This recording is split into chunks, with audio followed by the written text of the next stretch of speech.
Welcome home, where we provide information, inspiration, and motivator after motivator after motivator here on America's Next. I have Santia Deck here with me today. How you doing, Santina? I'm Santia? I'm good. How are you? I'm doing good.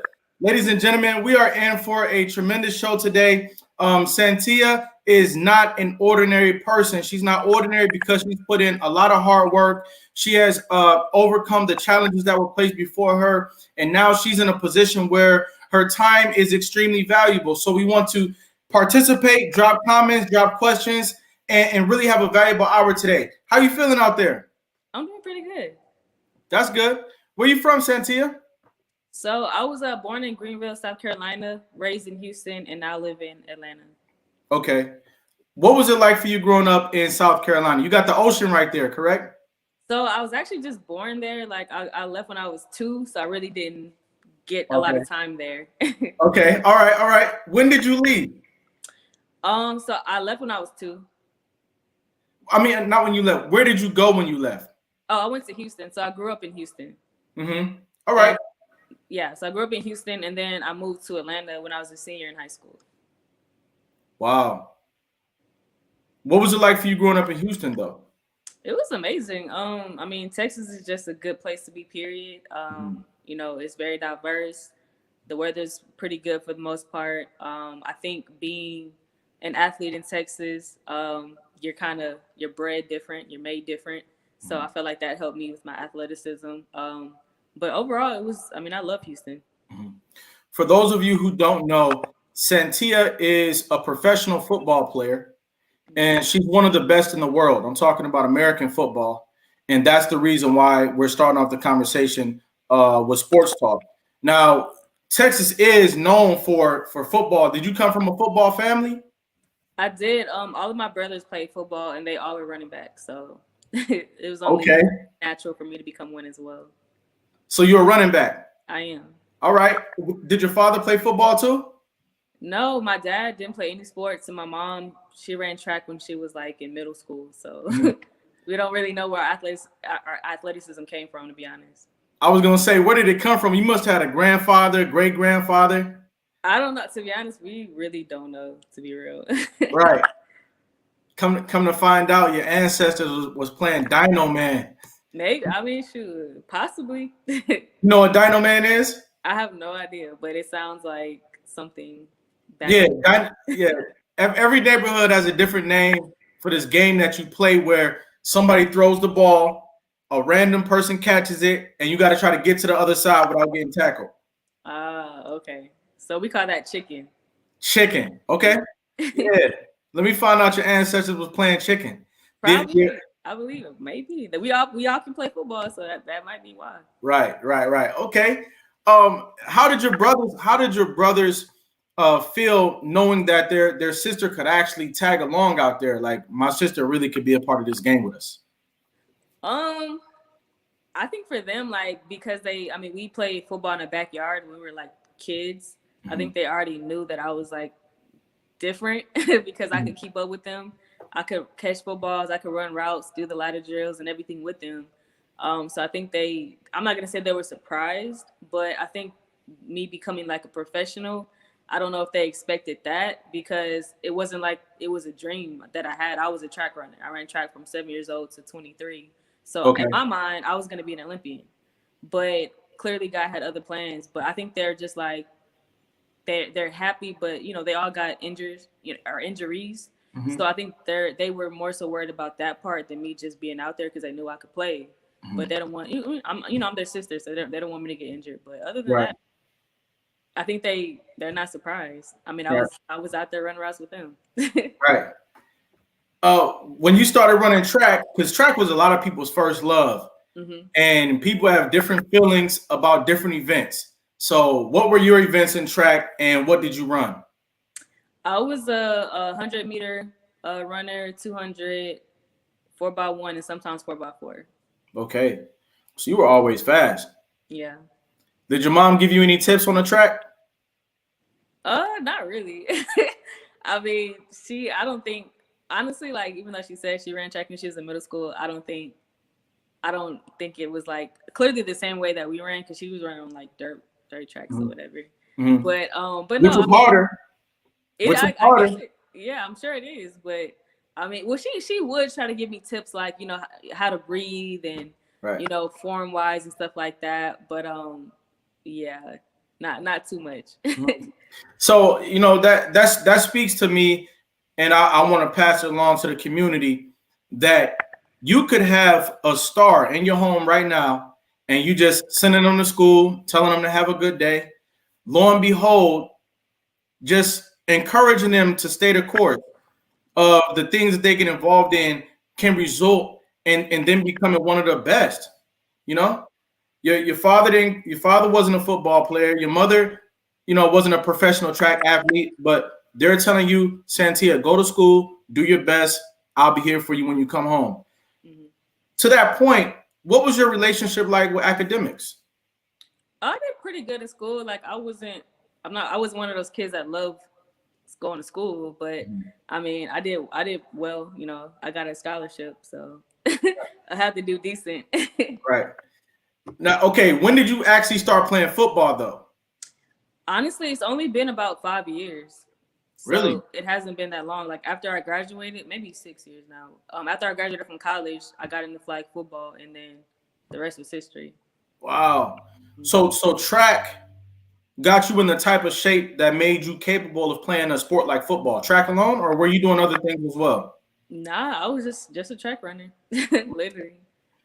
And in order to run sprints like that, you have to do different types of workouts. Because if you're a sprinter, then you're doing strength workouts as well. You're not just running. Yeah, so one thing I can say about like my family and my definitely my mom, like my mom invested in us a lot when we were young. So we went to camps, we had personal trainers, private trainers. So every summer we were like doing something. We weren't just sitting at home, you know, going to the pool, hanging out with friends. We were running summer track. We had practice still because we were doing summer track. We had trainers after track practice. So my mom invested heavily in our success to be athletes. So Right. yeah, like I went above and beyond, you know, what I was supposed to do, and that's why I ended up getting a scholarship. Right. Were you coachable at a young age, or did you have to learn how to work with coaches? Nah, I think because I grew up with boys, and then I had an older brother and a twin brother, so like I was always taking direction anyway. So I think having an older sibling, you just kind of know how to listen, and I mean, I catch on to stuff really quick. So Do you have any advice for young people who might be in sports but they're not really good with coaches? They're not very coachable. Are there any techniques or thoughts that you could give to that? well, one thing I can say, just a blunt truth, like if you're not coachable, you're not going to get far in sports or life, period. For life, right? Because you have to be able to take direction, you have to be able to take criticism, you have to be able to just allow people to, I guess, help take you to the next level in places that you might not be good at. So you have to be open to learning, and for me, that's something that took me far because I wasn't always the best at certain things. Like for example, like my form was terrible.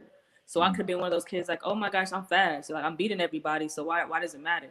But instead I was like, okay, let me listen so that I can become even faster and become even better.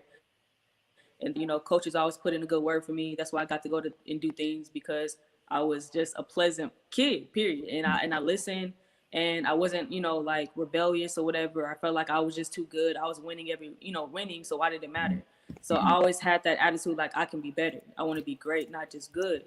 And so for me, that having been able to take that coaching and, you know, applying it to my, you know, my technique and training, that's why I became, I guess, who I am today. I think that's a great point. You actually got better through listening. Yep. When we plan to become extremely competitive at that which we choose to do, especially when we talk about athletes, you know, there's so many plans. You got dietary plans, you got workouts, all types of workouts, camps and stuff like that. But are we planning to listen? And so when you say that, I think that that's huge. That's one of the arts of getting to the next level is knowing how to listen and also remembering what you were told. That plays a role in it too, right? Listening is one thing, but being able to either give it back or remember it in a blink of an eye, it's got to be something that also takes you to the next level. Of course. Now, when you talk about football, how early did you start hearing the word no? The word no. Yeah, people saying, oh no, you can't Oh, really, you can't really um, play football like that. I mean, you could play, but you can't like play. right. I would say when I first started playing because, um, I mean, I'm a girl, so telling people like, oh, I play football, they're like, do you really play football or like you doing it for fun? I'm like, no, like I want to become like a professional, athlete from it. And of course, there's women leagues, but it's still so new to definitely like, well, period. I'm not even gonna say in America, just period. Women playing tackle football.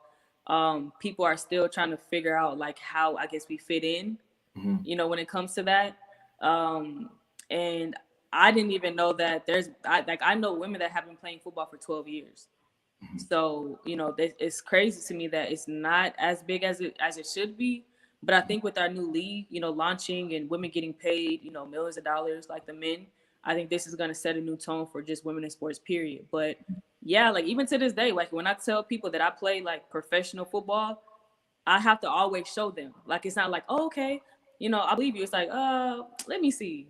And then I have to show them. And then it's like, oh, okay, you play for real. And I'm like, yeah, like I Right. play for real. So I think that's always going to be the case until like we launch our season and the people see us, on TV and stuff. Then it's like, okay, it's real. But until we launch, and unfortunately, COVID messed up our entire season, so we didn't even get to launch this year. So we have to wait till May. But yeah, I'm always having to defend myself in a way. But that's part of the game, I guess. Oh yeah, it's part of being an athlete. It's part of being tough, and it's part of being a representative of the greater community. Mm-hmm. One of the things that you represent at this point in the interview is overcoming no. You represent women and young people, but let's be specific. You represent women overcoming the word, the phrase, and the ideology of no.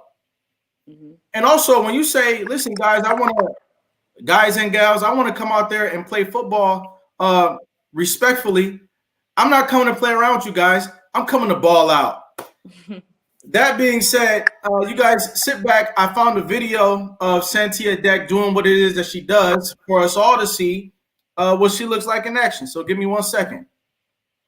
Santia Deck is not here to play with anybody, and we're really looking at somebody who is a phenomenal contributor to the world. Check this out.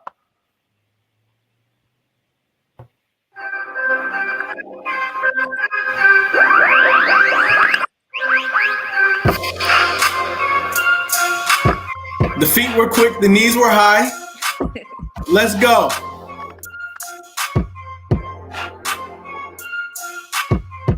Sideline. Skirt. Hey, let's get some hearts and likes in the building, man. That's here. She's not playing with these people, man.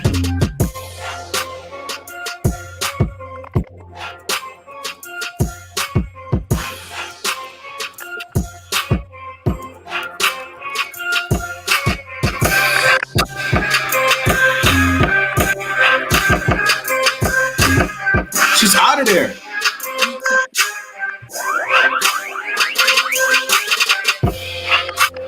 Out of there. Y'all see it? Skirt. That's one of them camps. Was that camp right there?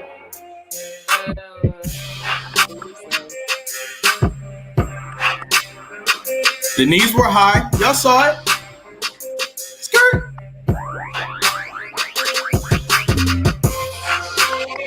See, this is the type of stuff that gives me hype. I'm hyped. Hold on. I wish I could rewind that. I should rewind that. I'm not though. You guys catch the replay. I'm not gonna rewind it.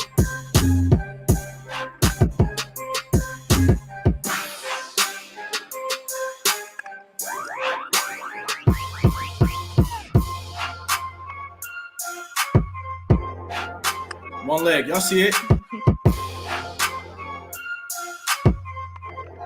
Now, I could cut this video short, but I'm not. We're gonna bask in the hard work that this woman has put in. right here on America's Next Motivator. Let's go.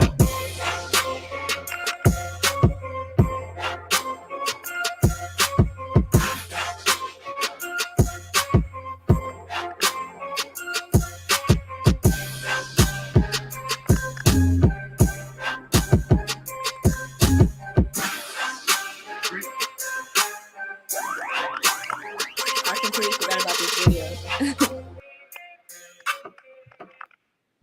Okay, talk to us. What'd you say? No, I said I completely forgot about that video, but yeah, those are some of my highlights.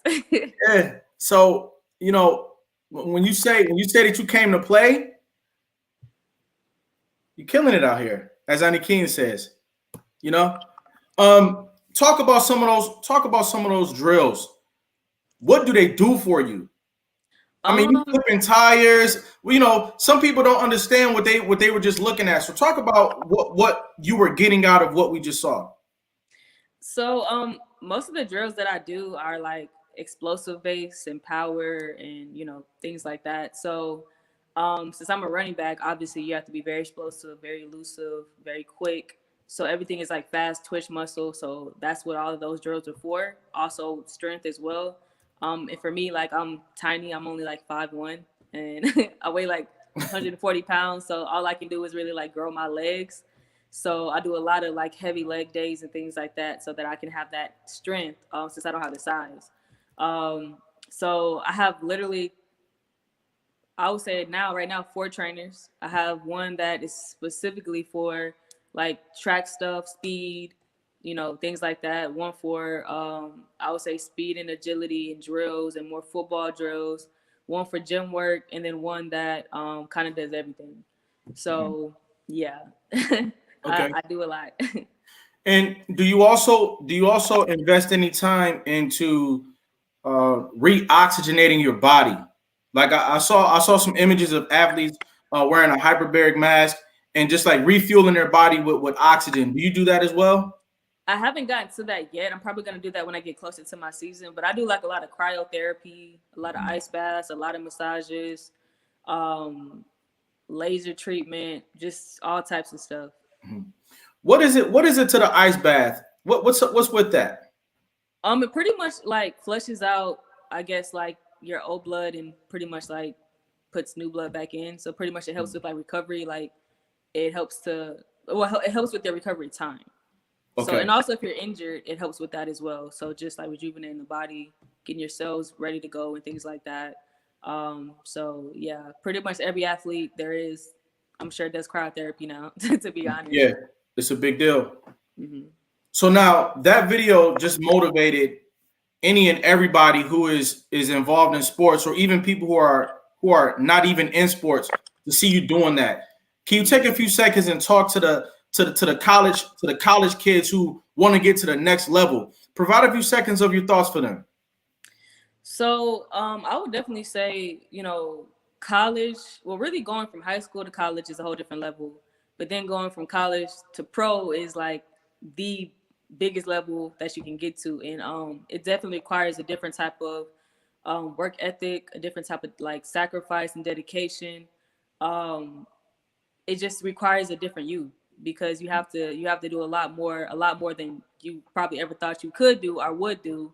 But you're also getting paid now. So like that is your livelihood at that moment. Your body is like your moneymaker, literally. Mm-hmm. So you have to take care of your body. You have to recover, honestly, more than you even train. And I think that's something that we forget. I know I forgot for a while that I'm not a robot. I think sometimes as athletes, we're just like, we want to go.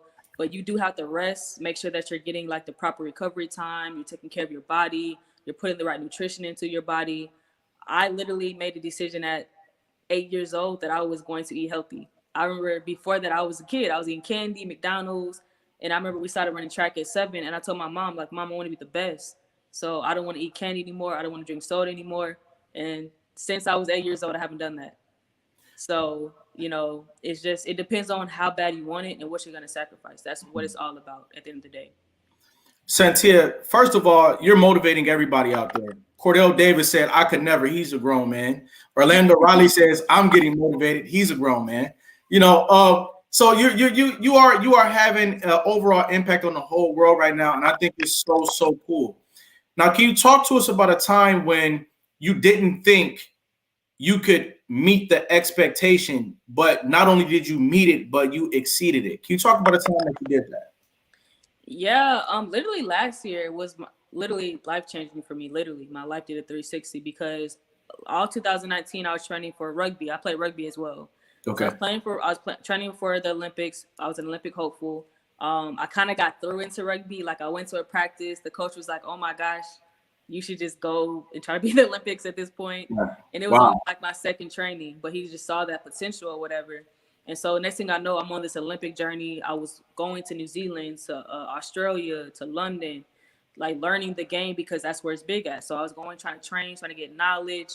I was literally putting my body through so much because I was going from time zone to time zone, coming back home, going to train, going to practice. It was just like a lot for me. Mhm. And I ended up burning myself out, ended up getting injured because I wasn't recovering. I was just going. And I remember I literally spent the whole 2019 like I'm gonna be an Olympian. This is Wow. what the dream that I had since I was like 7 years old. It might not be track, but it's something. And I fell in love with it. I fell in love with rugby. And when I got the phone call that I did not make the team, because I remember I got to finally perform in front of the USA coach. But by that time, my body was slowly just deteriorating because I was just, it was done. There, like something, you get to a point where your body's like, that's it. And Right. I was still trying to push. Right. And I remember I got to the location. I had one shot to show the coach that I was good enough. And I was so depleted that as I was walking to the field, I felt like I was literally like about to pass out because I was so tired. And I remember I called my mom crying. I was like, I don't know what's happening. I don't know I need to go to the hospital. And I remember my doctor told me like maybe a month before that if I didn't slow down, my body was going to shut down, and my body shut down. So I did terrible. Couldn't even last like 5 minutes in the game. I knew I didn't make it. I was gonna make it, but I got the final confirmation when he called me like a few weeks later, and I was so broken. And I don't think people realize like definitely Olympic hopefuls, because that's your one shot. You train all these years for the fourth year to go to the Olympics. Mhm. So when things happen that's beyond your control and you can't do anything about it, it's like it's trauma. So I was traumatized because I'm like, dang, like what do I do now? Like, Right. God, what is my purpose? What am I supposed to be doing? And I was lost. I remember I was literally went through depression. I stopped eating, barely could sleep, just just fell into a black hole pretty much. And I remember like my mom told me like, I know you're hurting, but at this point you have to make a decision if you're just gonna lay here or if you're gonna keep going. You need to give it to God. And Right. we're very spiritual. I'm very spiritual. And she said, get on your knees, pray to God, and just tell him to guide you and give him the reins of your life. And whatever's going to be will be. And I remember I did that night. I like cried my soul out for like probably 20 minutes, prayed, just said, God, I don't know what I'm supposed to be doing, what plan you have for me, but I'm hurting, I'm confused, I'm lost.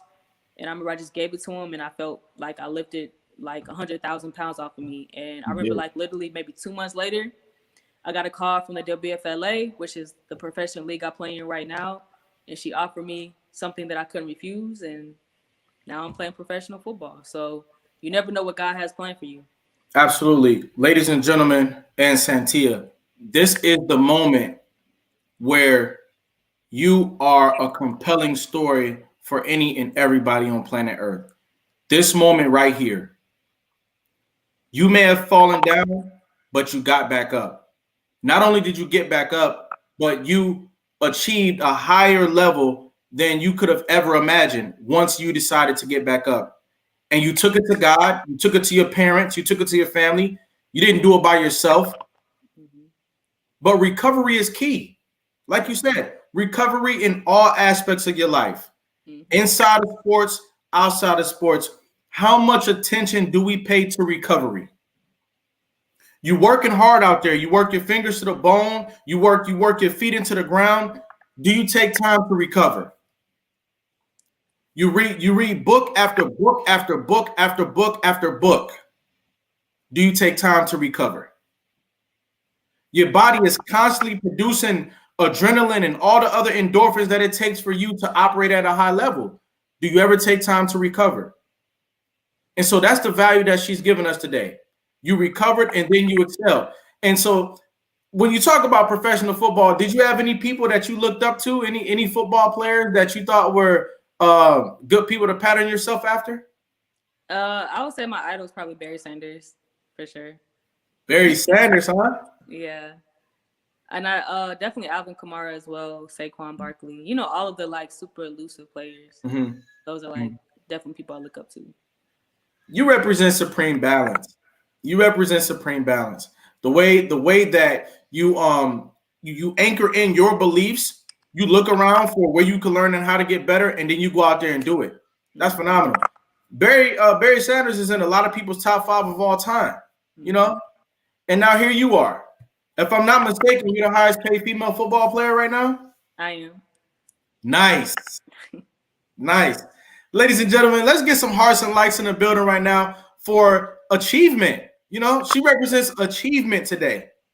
Now, as you began to plan for a professional football career, were there other things that you decided to map out in your life as well? Did you ever want to make it more than football? Before I even, thought I was gonna get this far with football, I mean, I have my own business and my own brand. Mm-hmm. So I was always thinking about life after sports, even though I'm still an athlete. Yep. So, of course, my main focus is just to be the best athlete that I can be. That's right. Break some records, leave my, mark on this world or whatever. But for me, it's about like what I can do with the platform that I have right now. Yep. And that is creating a business that's going to set my future children up that I don't even have yet, forever, and their kids and their kids. So that's right. I just took advantage of being an athlete, which I feel like a lot of athletes don't take advantage of. Instead of them using the game, they let the game use them. And because the game's going to use you anyway, So you might as well take advantage of like the platform, the exposure you have. And I just did that, immediately, pretty much.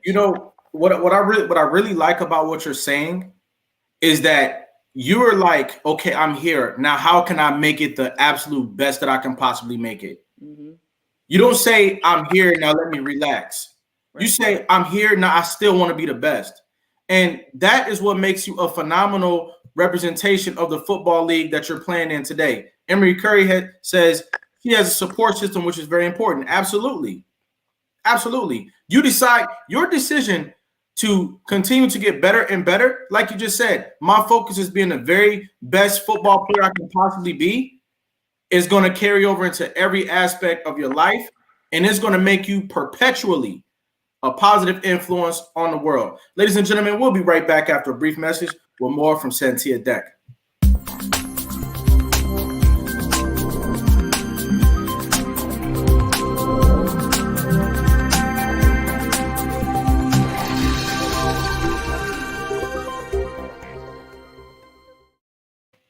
America's Next Motivator, Monday, Wednesday, and Friday at 5 p.m. Eastern, Tuesday and Thursday at 10 a.m. Eastern. America's Next Motivator, hosted by me, Cedric Riley, and sponsored by the Pride Empowerment Network.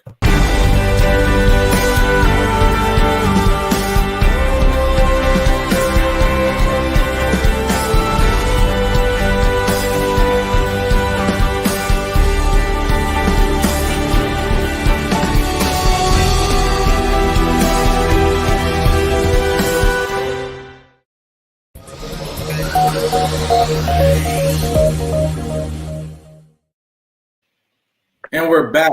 Santia, how you feeling? Feeling pretty good. That's good.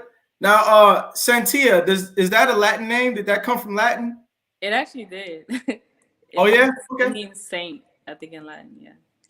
Okay. Santia means saint. Did you ever take Latin? I didn't actually.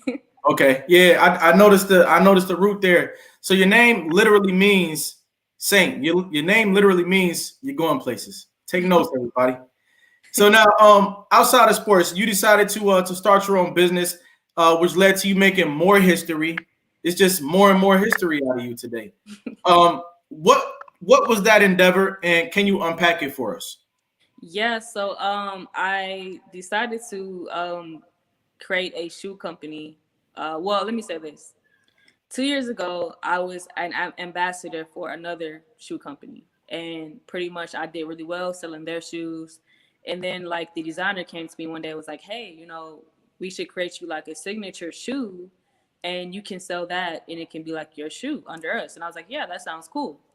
And so he pretty much mocked up a sample. I told him what I wanted, how I wanted to look, colors, blah blah blah. Ended up posting it on my social media, and it went crazy. Everybody loved it. They wanted it. So then he was like, "Okay, well, let's just do a signature line, so you have more than one shoe." So he mocked up those shoes. I posted it the second time. It went even crazier. People wanted the shoes now. They wanted to order it. It didn't. And so my mom, who's my manager as well, she's my momager, and the COO of TRONUS, she was like, "You know what? What if we just went bigger and we just did a shoe company?" Whoa, whoa, Like, whoa. what? Whoa. Hold on. Hold up. First of all, shout out to the moms out there, the momagers, the moms that get involved and say, I'm going to make sure that my child is thinking big, thinking prosperously, and going forward and going above. So your mom said, no. We're not just going to sign on and embroider your name on a pair of blank shoes. We're going to start our own shoe company. Yep. Did that or did that not make you the only female with her own shoe company, athlete? It did. History. Yep. Okay. What's the name? What is the name of your shoe company? It's TRONUS, and TRONUS means throne in Greek. And if you know my brand, my personal brand is Queen of Abs. So queen, throne goes hand in hand. Nice. Now, when you said that this person did the mock-up, were you helping them? Were you thinking about how you wanted the shoes to look? Yeah, no, I told him exactly how I wanted it to look, and he got it the first try. I mean, he's amazing. So, like, what were you going for? So I wanted a shoe. So like I was obsessed with like the Balenciaga sock shoe. Like I thought those were like the dopest shoes. And so I said I wanted something that looked similar, like a sock type shoe, but I wanted it to be where you can actually work out in it and it looked unique. It was just different. And I like bright colors. I like things that just look different. And so he was like, "Okay, let me just mock something up real quick." And I mean, it was like spot on. But I knew for me, like people always say, I'm like the best of both worlds. Like I'm feminine, but I'm also like, and I'm an athlete. Like I'm a real athlete. So I wanted something that was like that kind of, I guess, kind of showed that, in the design. And for me, it was like you can put on this shoe and look cute and go out and have fun with your friends, but you can also go to the gym and work out and look dope in the shoes, and it can actually, it actually feels good. So I wanted it to be like a versatile shoe, and it's pretty much an athleisure shoe. So you can work out in it, but you can also chill in it. You know what? I think that is dope, and I also want to see how people wear them, because one thing about the Balenciaga sock shoes is like if you don't know how to wear them, then you end up having people making memes about you on Instagram. Straight up. That's true. But that being said, I did also look up your website, your shoe website. I want to give people a look at that and get people to understand, right or wrong, your shoes are unisex. It's for men and women, correct? Yeah. So let's check it out. Ladies and gentlemen, you guys go on this site and support her. We can all use a new pair of shoes. I'm looking for a new pair of shoes right now. And let's see what they look like. Let's see if we can find some shoes in here. See, we got the gray. Nice. Oh, those are cool. Yep. Are y'all seeing these, y'all? All different colors. Kobe. Nice. I'm feeling it. So now, what is your intentions with your brands? Are you intending on creating more brands? Do you want to take your shoes around the world? And where can people find you on the internet? Are you on social media? Yeah, I mean, plain and simple, I just want to be like the next Nike. I mean, that's the best way to say it. Because we are going to be a one-stop shop. Like we have beanies that we're about to launch. We have apparel. We have masks already. So we already have socks as well. So we want to be the next Nike. I don't know how else to really say it, but And yes, I am on social media. You can find me on Instagram, really just Instagram, trackbaby001. Twitter is Santia_deck, and then Facebook is Queen of Apps. Mhm. You're raising awareness about ownership today, and you're raising awareness about belief in that which you put out into the world and effort. You know, are you literally like putting yourself in a process of creating all these different aspects of your company? So you got the shoes. Are you putting your hands on every process, basically? The masks, the athletic wear, everything. Is it running through you? Of course. Okay. Because that's what, for me, that's what makes a brand unique. And eventually it'll be that touch that you're putting on everything that you do that people will be looking for. Right. You know what I'm saying? So hashtag Tronus. I'd love to see your brand become the biggest athletic brand in the world. I'd love it. I'd absolutely love it. And then also you said that you were the queen of abs. What's that about? So I mean, I got the nickname really, or not the nickname. I guess now it's my brand, but pretty much when I first got on social media back in college, I was just on there like every other person, just being cute, doing duck lips or whatever. And then like, I just started posting my track and field workouts after practice, when I was in college, and people were like obsessed with like my videos. They wanted me to post more. Then I started just making up these crazy workouts that really nobody could really do. And I just kind of got like that I guess name almost, because people started noticing I guess I had nice abs, but I still look feminine. And so like I remember my mom was like, I think I hit like 50K on Instagram at that time. And my mom was like, we should make this into like a brand at this point. Like, you have a large following, you can make a business out of it, whatever. And I was like, okay, cool. She was like, well, what would you want to be called? And I was like, I don't know, like maybe Princess of Abs. And she was like, why be a princess when you can be a queen? And so then Queen of Abs was born. So really my mom, she kind of pushed that on me, I guess. Shout out to your mom again. Queen of Abs. So now, can you give some words of advice for women out there who might want to tone up their abs, get their abs right, but they might not be in the shape of a premier athlete like you, but maybe they can do some things. Can you give us some advice on how we can get our abs together? Yeah, well, actually, I have online ab programs available, like core programs. But Okay. second, like the main thing that I tell people, even outside of working out, is you have to eat right. There's no way around that. You can't work out 20 hours a day and then go eat cheeseburgers all day and expect to have a nice stomach. It's about it's really fitness is, I would say, probably 80% diet. The rest is fitness. So I would say make sure that you're putting in your body what you want to get out.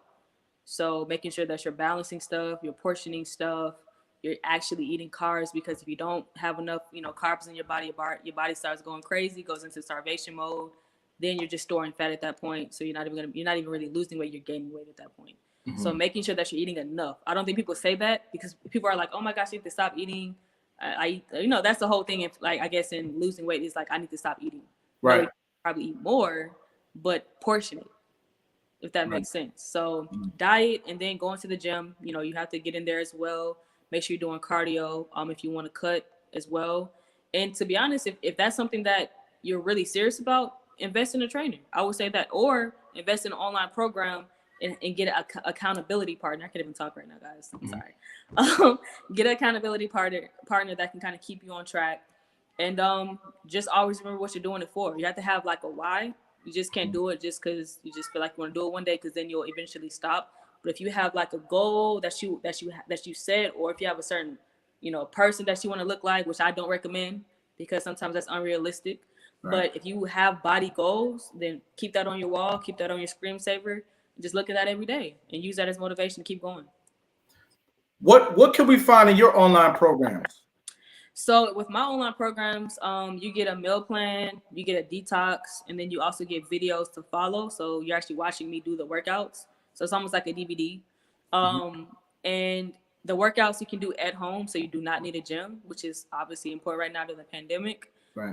But it's pretty easy to follow along. I have like beginner, intermediate, and advanced levels for everything. I have something for every part of the body, so booty, stomach, if you want to gain muscle mass, things like that. I have weight gain meal plans as well. So whatever you're looking for, I have pretty much. Nice. Um, I was gonna say something different just now, but I'm gonna turn gears. You said you had workouts for every parts of the body, so I'm like, never mind, because we're not, never mind. But it sounds like what you're doing is very comprehensive. Sounds like that you have something out there for everybody. And before we move into the next subject, what are your thoughts about liposuction? Do you have any? I just don't believe in it. I don't think it's healthy. Mhm. I think there's different ways, healthier ways to go about achieving like the look that you want. Right. It just Right. requires more out of you, which sometimes we don't like doing. Mhm. Have you ever gotten to the point where you can just you can just feel the work that you've put in just like reverberating out of your body? Like, if you do you wake up now feeling like I am great, I'm literally great? Are you feeling like that these days? I can say I'm happy. Like I'm very content, where I'm at in life right now. But I'm very ambitious, so I always feel like I could be doing more. Mhm. But I'm very grateful and thankful for where I'm at. I can say that because I know a lot of people are hurting right now, in Mhm. more ways than just one. So I'm just happy that God has, blessed me enough to just be in a position where I can do what I want to do, and I can, you know, change the world. At least, I say that in my world anyway. But I can add to the world. That's important to me more so than anything else. Absolutely. I agree with you. It's just that one week my mom asked me, again, shout out to the moms out there. She asked me what I wanted from the grocery store for the week. And I said, I want nothing but fruits and vegetables. And she said, Are you serious right now? I said, yeah, that's all I want is fruits and vegetables. So for that whole week, I didn't eat steak, I didn't eat chicken, I didn't eat nothing but fruits and vegetables the whole week. That next week, y'all, I was waking up feeling absolutely great. I felt like Tony the Tiger. So that's where I was getting at with that. But then you also made another great point, which is, humility is key. We have 440,000 youth in the foster care system today. They're dealing with adversities in life. We have people who are dealing with the pandemic. Their entire financial situation is different than it was before. And you represent hope on the other side of hard work, dedication. Would you like to take a few seconds to speak to foster kids across America, their parents, and people who are impacted by the pandemic? Yeah, I would just say, first of all, I know this is a tough time for a lot of people. So I would definitely stay grounded in, whatever it is you believe in. Cause that's, to me, that's one of the most important things. Also making sure to keep a check on your mental health because that's also very important. I think we forget about that sometimes when we talk about the struggles of the pandemic, but I feel like there's a lot of people suffering mentally as well as financially and physically and everything else. But make sure that if you need therapy, that you have that. If you need somebody to talk to, you have a parent, a friend, or somebody that you may can talk to because this is obviously unprecedented times. I don't think anybody ever expected us to be stuck in a pandemic this long or even enter into a pandemic in our lifetime. But we're here. So, the best thing to do is just to adjust as much as we can. Also, just love on each other more so than you probably usually do, because there's a lot of people out here losing people every day to the pandemic.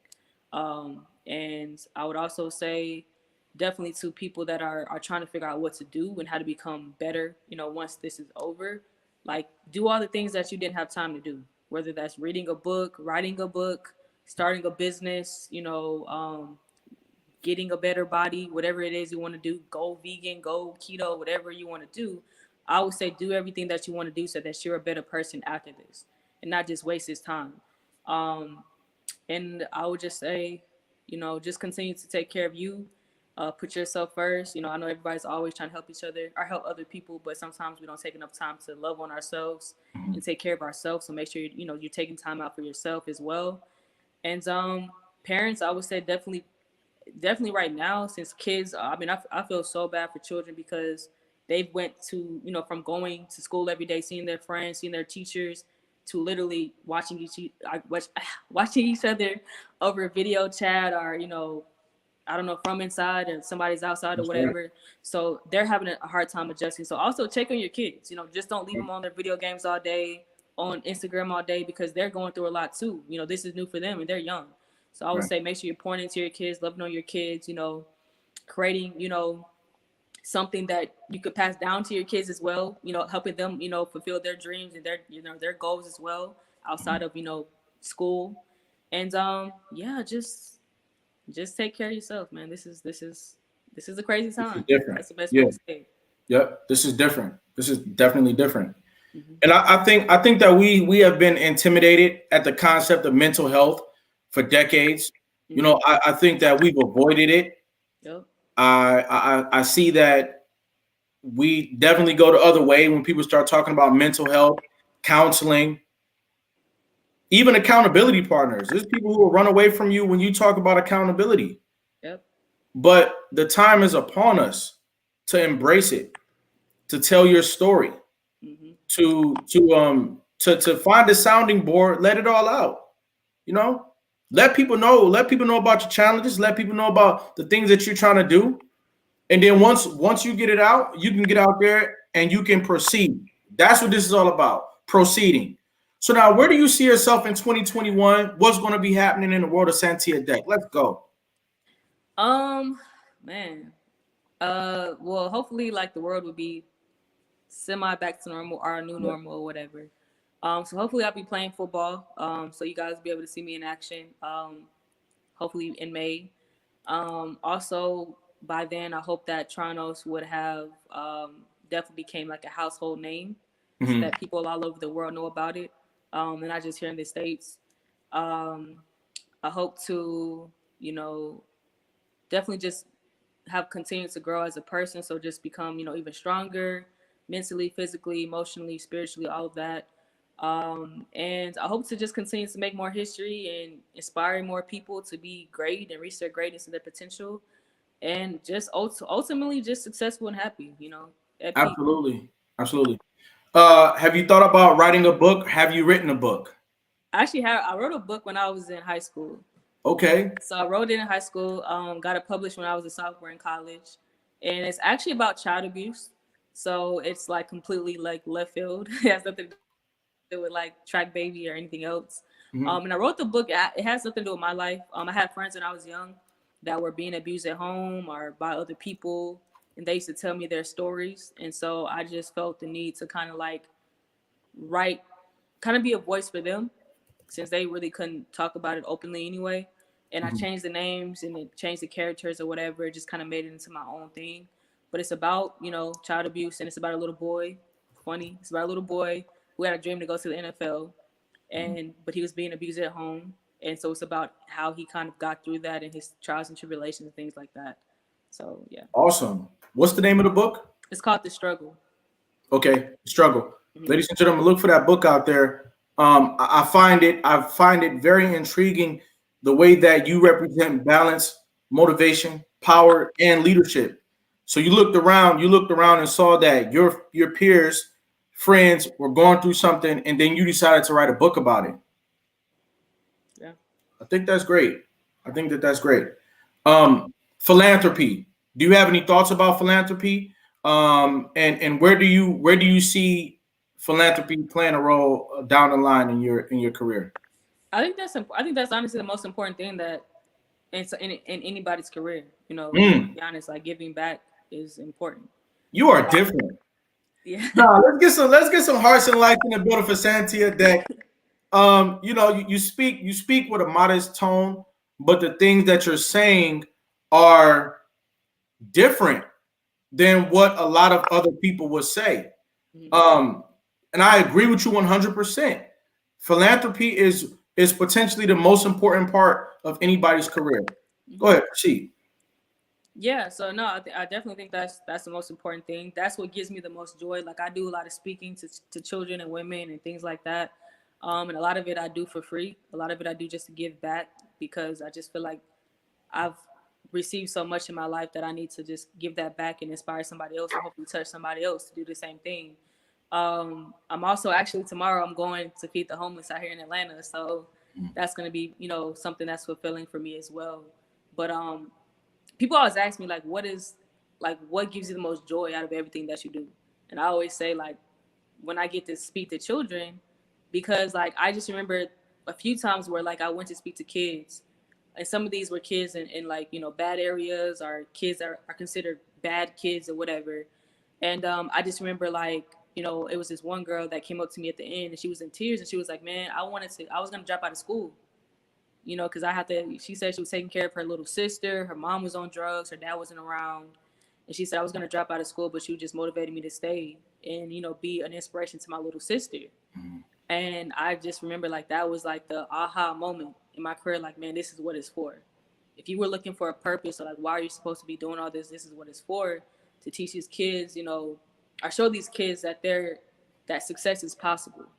Because a lot of these kids, and definitely young girls, like, not saying that young boys don't have, you know, mentors as well, but for young women in these times, like, we are taught at, you know, nowadays to like, you have to look like this, you have to dress like this, you have to look like Kim Kardashian or Nicki Minaj in order to be considered beautiful or pretty or acceptable or lovable. And so like, they're so broken and so lost. And so I don't see a lot of women coming back and speaking to girls because they're drowning. And so for me, going and speaking to these girls and like hearing their stories and what they've been through, and then for me to be able to like touch them and like kind of be like almost a big sister to them, that is like, that means so much more to me than any contract I will ever sign. No matter how many, I could sell 1,000,000 shoes today, and me going and speaking to a school, I would get more joy out of that. Because at the It's end of the day, so you can't take money to the grave. You can't leave, you know, well, you can't leave money to your children, but you also want to leave a legacy. Not just like, oh, this person made $1,000,000. What about like, this person impacted all these kids? You know, they brought, you know, hope to kids in Africa or whatever. Like, there's just so much more to life than just how I can spend this dollar. absolutely. So that's what means more to me. It's so important to hear you say the words that you just said.